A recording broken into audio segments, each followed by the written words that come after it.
শীত চলে গেছে, হালকা ব্যবসা, গরম ওয়েদারও খারাপ, বৃষ্টি, মেঘ ভরা আকাশ। তো এই সময় মুখে রুচি বাড়ানোর জন্য যদি এরকম একটা সালাদ থাকে তাহলে আর কি দরকার প্রিয় ভিউয়ার্স।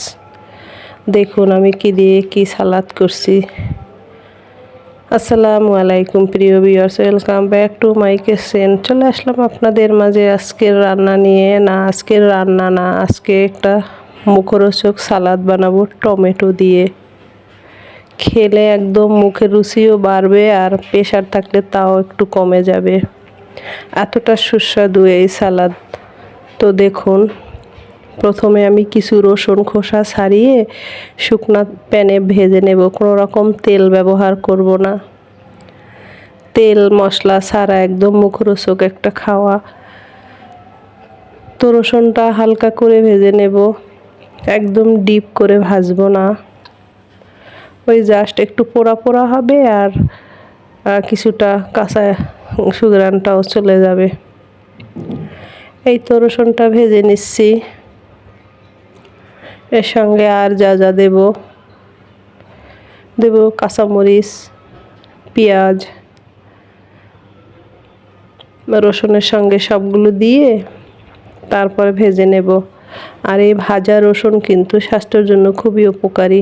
হালকা ভাজা প্রেশার কমে যায়, মুখে রুচি বাড়ে, কোষ্ঠকাঠিন্য থাকলে তাও ঠিক হয়ে যায়।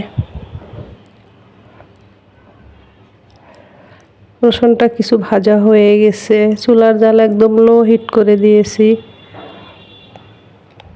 বেশি হাই হিট করে ভাজা যাবে না, তাহলে পোড়া লেগে যাবে, রসুনটা আর ভাজা হবে না। লো হিট করে দিলে রসুনটা ভাজাও হবে এবং পরিপূর্ণ ডিপ ভাজা হবে না।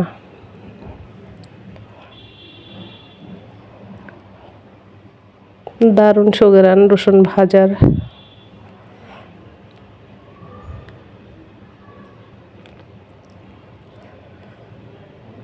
তো রসুন ভাজা হয়ে গেছে, এবারে পেঁয়াজ দিয়ে দিলাম,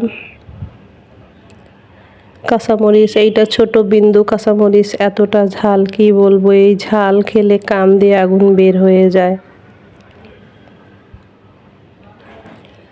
আর এরকম করে রসুন পেঁয়াজ কাঁচামরিচ ভেজে টমেটোর সালাদ করলে যা সুস্বাদু হয় কি বলবো, আর কিছুর দরকার হবে না। এক থালা ভাত এমনিতেই শেষ হয়ে যাবে এই সালাদ দিয়ে, বা খালি খেলেও, রুটি দিয়ে খেলেও খুবই সুস্বাদু।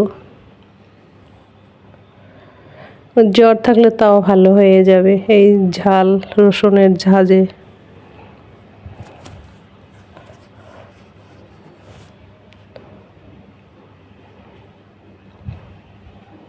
রসুন পেঁয়াজ কিছুটা ভাজা হয়ে গেছে, আর অল্প একটু কাঁচামরিচটা ভেজে নেব, একদম পরিপূর্ণ ভাজা করব না।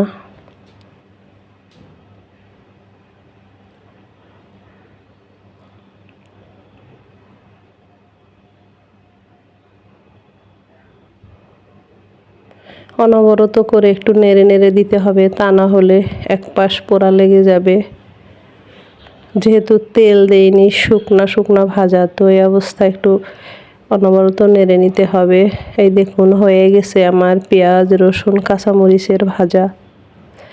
এবার এটা বেটে নেব। চাইলে শিলপাটায় করা যায়, চাইলে মিক্সারে করা যায়, কিন্তু আমি শিলপাটায় বেটে নিচ্ছি। স্বাদ মতো লবণ দিয়ে প্রথমে বেটে আধা ভাঙা করে নেব। আর এটা বেশি মিহি করতে হবে না, দুইবার বাটতে হবে। প্রথমে একটু আধা ভাঙা করে বেটে নেব, তারপরে আবার একটু সামান্য মিহি করে বেটে নেব।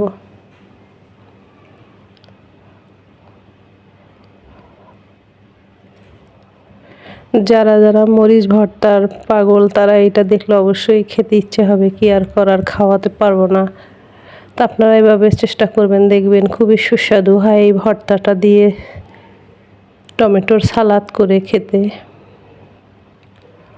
সব সময় তো আমরা একই স্টাইলে টমেটোর সালাদ খাই, কিন্তু একটু ভিন্ন কায়দায় করলে তখন কিন্তু খেতেও ভালো লাগে, মুখের রুচিটাও বেড়ে যায়। ভর্তা তো বাটা হয়েই গেল।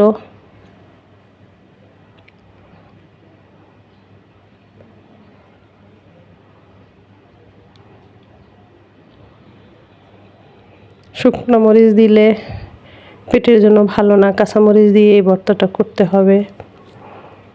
দারুণ একটা সুঘ্রাণও হয় কাঁচামরিচের ভর্তায়। হয়ে গেল মশলাটা সম্পূর্ণ বাটা, রসুন পেঁয়াজ কাঁচামরিচ ভাজা। এবারে টমেটো কেটে নেব ছোট ছোট করে, একদম মিহি করে বাটার দরকার নাই, মিহি করে কাটার দরকার নাই। টমেটোটা ছোট ছোট করে জাস্ট কিউব কিউব করে কেটে নিচ্ছি।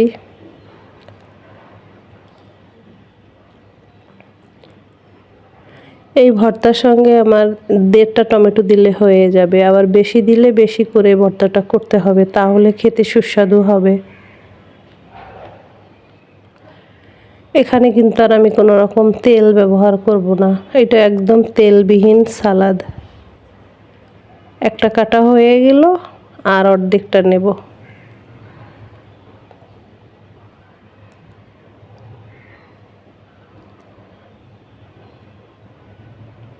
হয়ে গেল টমেটো কাটাটা। এবারে এই যে ভর্তা করেছি, এই ভর্তার সঙ্গে টমেটো মেখে নেব হাত দিয়ে ভালো করে।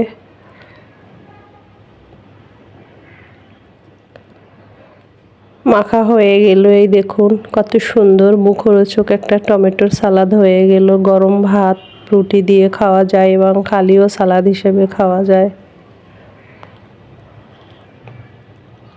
আজকের এই ছোট রেসিপিটা ভালো লেগে থাকলে প্লিজ লাইক করবেন, পাশে থাকবেন। ফিরে আসবো আবার অন্য কোনো দিন অন্য কোনো রান্না খাওয়া দাওয়া নিয়ে। এই দেখুন খেয়ে নিচ্ছি, কতটা সুস্বাদু কী বলবো। তো আজকের মতো বিদায় নিচ্ছি, আল্লাহ হাফেজ।